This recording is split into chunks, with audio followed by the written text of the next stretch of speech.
여러분 안녕하십니까? 오늘도 인사를 드려보고 있는 크립토 마토입니다. 오늘 영상 시작하기 앞서서 잠시 드릴 말씀이 있는데요. 제가 이번 주 일요일을 기준으로 해가지고 5일, 6일, 7일까지 다녀올 곳이 있어가지고 자리를 비우게 될 것 같습니다. 자, 근데 제가 노트북을 들고 갈 거라서 영상을 올릴 수 있으면 올리도록 하겠는데요. 그게 여의치 않을 수도 있다는 점을 말씀을 드리고 싶습니다. 7일 같은 경우는 제가 늦더라도 웬만하면 올릴 예정입니다. 참고해 주실 수 있기를 바라면서 오늘 영상 시작을 해보도록 하겠습니다. 자, 어제 미국 증시와 비트코인, 이번 주부터 시작되는 연준의 대차대조표 축소 및 인플레이션 우려 때문에 크게 하락한 모습이 보여졌었는데요.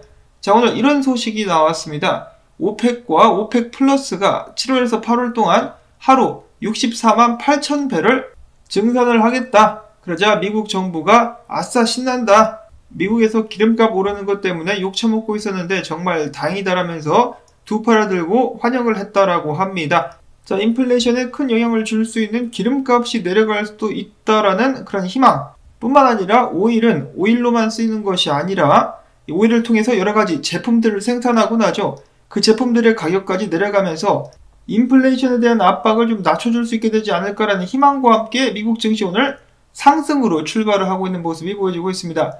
나스닥 같은 경우 2% 이상 상승하고 있는 기분 좋은 모습이 보여지고 있는 가운데, 자, 비트코인도 힘을 낼랑말랑 하면서 3만 달러 위로 일단 올라왔습니다. 미국 증시만큼의 상승력은 보여주지 못하고 있는 비트코인, 조금 늦게 시동이 걸리더라도 주말까지 해가지고 좀 많이 올라줄 수 있으면 좋겠다라는 기대감을 가져봅니다. 이더리움은 1800달러에서 거래가 진행이 되고 있는 상황. 자, 물론 그렇다 할지라도 위기 상황이 완전히 끝난 것이 아니죠. 인플레이션이 확실히 떨어지기 전까지, 정점을 찍고 안정화되기 전까지는 금리 인상을 중단하기는 힘들 것이다 라고 연준의 부의장은 밝혔습니다. 결국은 인플레이션이 연준의 정책을 결정하게 될 것이다. 이 부분을 꼭 기억을 해야만 되겠습니다. 자, 그 다음으로는 또 살짝 껄쩍지근한 소식이 나왔는데요. 출처는 블룸버그입니다. 블룸버그가 이야기하기를 바이든 행정부가 비트코인의 에너지 소비를 줄이기 위한 정책을 준비 중에 있다라고 하는데요. 또 뭐 말도 안 되는 정책을 들고 나올 것인가? 아무래도 이 비트코인의 채굴자들을 겨냥한 그런 정책들이 되지 않을까 싶은데요.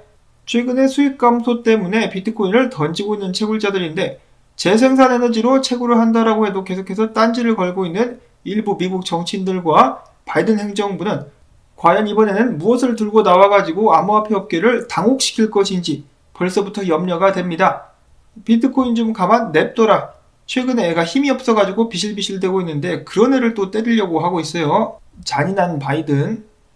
자, 한편 오만의 국부펀드 같은 경우는 청정에너지 암호화폐 채굴업체 크루소에너지의 자금 조달에 함께 참여했다라고 합니다. 즉 투자를 들어간 것이죠. 암호화폐 채굴업체에.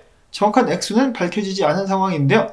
자, 미국도 정신을 차리고 암호화폐 채굴을 장려하고 비트코인 활용에 좀 더 심혈을 기울여야만 할 것입니다. 지금 눈앞에서 황금 돼지를 놓치고 있는 바이든.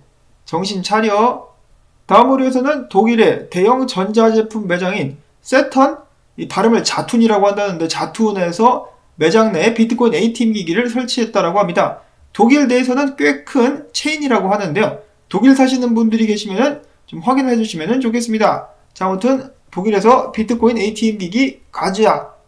이어서는 비트맥스 공동 설립자 중에 한 명이죠. 악명 높은 알서 헤이즈. 이번에 새로운 수정된 비트코인 및 이더리움 바닥 가격을 예측을 했는데요. 25,000에서 27,000, 이더리움 같은 경우는 1,700에서 1,800달러 정도를 예상하고 있었다고 합니다.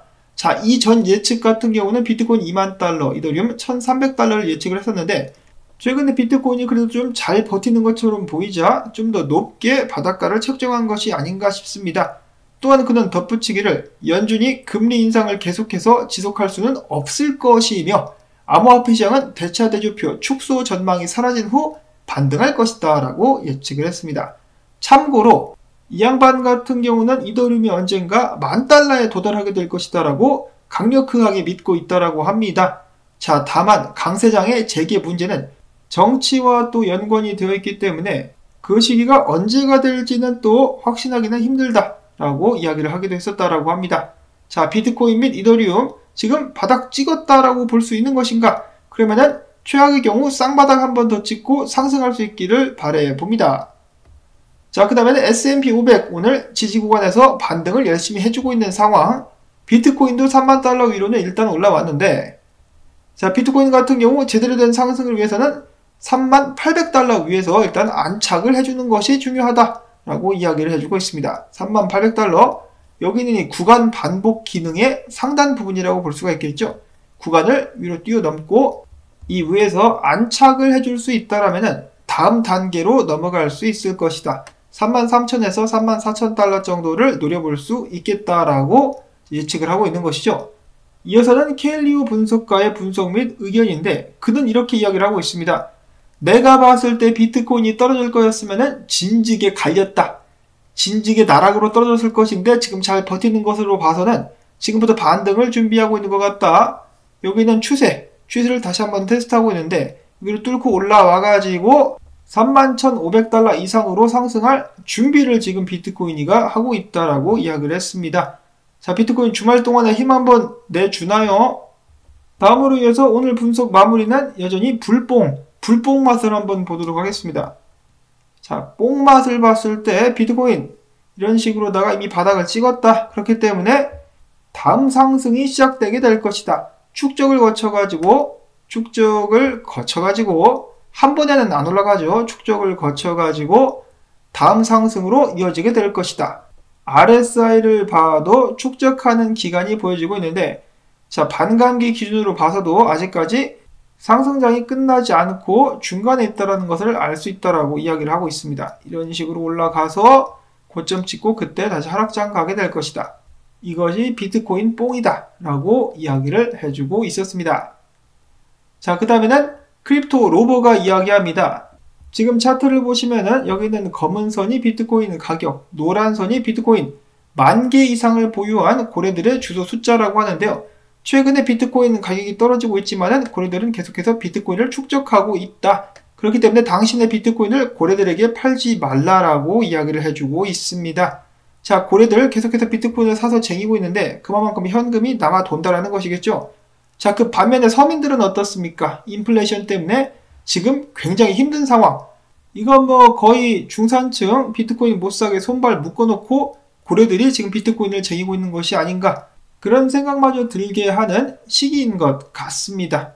다음으로는 한 트위터 이용자가 비트코인 및 달러에 대해서 이야기하는 것이 있어가지고 잠깐 들고 봤었는데요. 자, 1970년도에는 1달러로 햄버거를 하나 살 수 있었다고 합니다.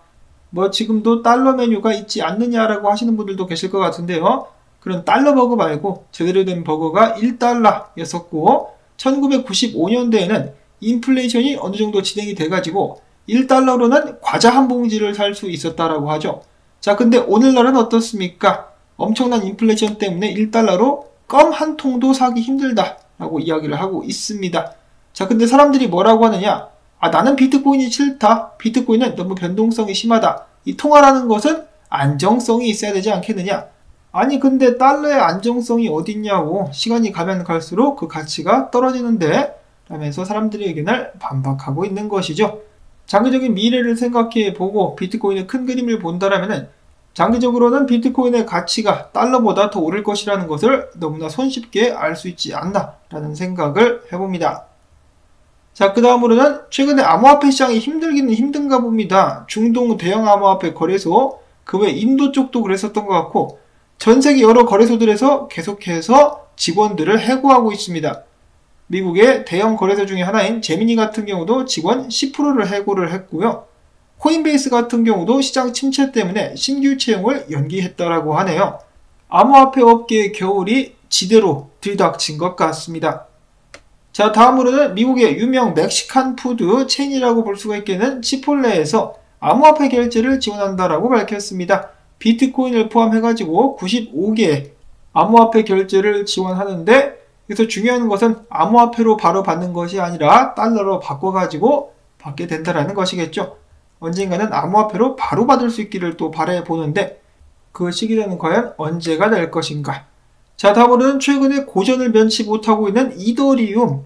자, 이거 이더리움 내에서 뭔 일이 일어나고 있는 것인가 저는 들은 바가 없는데, 자, 갑자기 대량의 이더리움이 지난 일주일 동안 대량, 그러니까 전체 공급량의 1%가 거래소로 이동을 했다라고 합니다. 그러면서 다 던져지고 있는 것이 아니냐, 이더리움 가격이 계속해서 나락으로 가는 것이 아니냐라는 좀 불안한 관측들이 나오고 있다라고 합니다. 이런 상황을 역전시키기 위해서는 하루빨리 지분 증명으로서의 전환이 이루어져야 될 것 같은데요. 이더리움 가격 침체 때문에 깜빡했을 수도 있겠는데 이더리움 소각은 여전히 이루어지고 있습니다. 날마다 이더리움 물량이 소진이 되어 가고 있는데 가격이 영 받쳐주지 못해가지고 답답한 그런 상황인 것 같습니다.